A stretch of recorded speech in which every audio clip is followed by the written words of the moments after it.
Isa po ang pagbati, magandang araw po sa inyong lahat. Ito po si Yuki Dulay Liamansares. Papunta po ako ng Buluwagan upang iproseso ang financial help ukol po sa namayapa ko pong ama.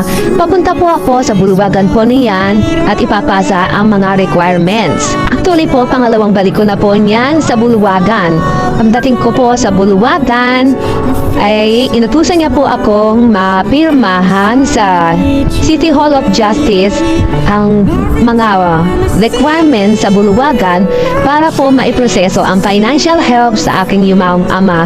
Ganito po pala ang naglalakad sa gobyerno, humihingi ka ng tulong para ka namamalimos ng awa. Iyon po ang katotohanan. Mahirap po talaga maging mahirap. Yan, dahil sa kakalakad mo, humihingi ka ng tulong, financial help sa mga namayapa mo ama.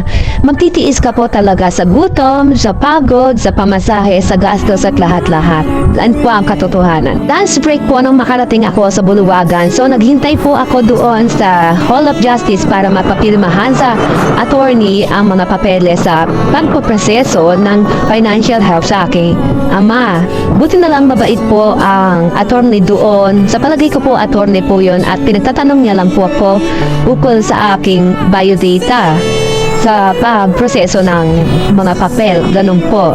Medyo hapon na po ako niya nahihilo at na kumain naman po ako ng kaunti para maibsan ang aking gutom at pagod sa paglalakad po niyan. Pabalik po ako niyan sa Buluwagan upang ibalik ang mga papel para may proseso na nga po ang mga papeles at nagkaroon na naman ng aberya.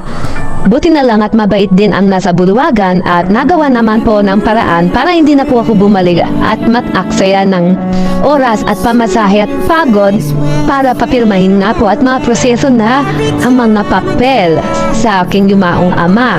Yan po, pabalik po ako niyan at naglalakad sa kainitan po ng araw sa nakikita po ninyo at kakakain ko na lang po niyan. Medyo nagtitipid po ako kaya budget meal lang po ang aking nabili at nakain.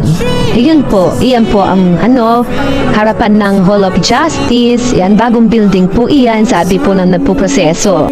Ito po, pauwi na ako, nasa terminal na po ako ng bus po niya. Katabi po siya ng SM at salamat naman po at natapos na din ang pagpuproseso ng papel po ng financial help at tatawagan na lang daw po kami.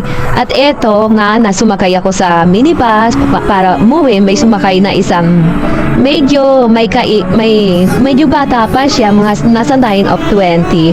Mahirap po talaga maging mahirap. Humihingi po siya ng tulong. Ang narinig ko ay humihingi po siya ng pang-opera ng kanyang anak. Hindi ko po alam ang kanyang buhay pero sadyang napakahirap po talaga ang maging mahirap. Sana pagpalain ka ng Panginoon Diyos. Sana totoo na lang ang mga pinagsasabi mo at hindi mo ito siyang pinagsasabi mo sa harapan ng mga tao na sana humihingi ka ng tulong para sa iyong anak. Iyan po, nakalikom po siya.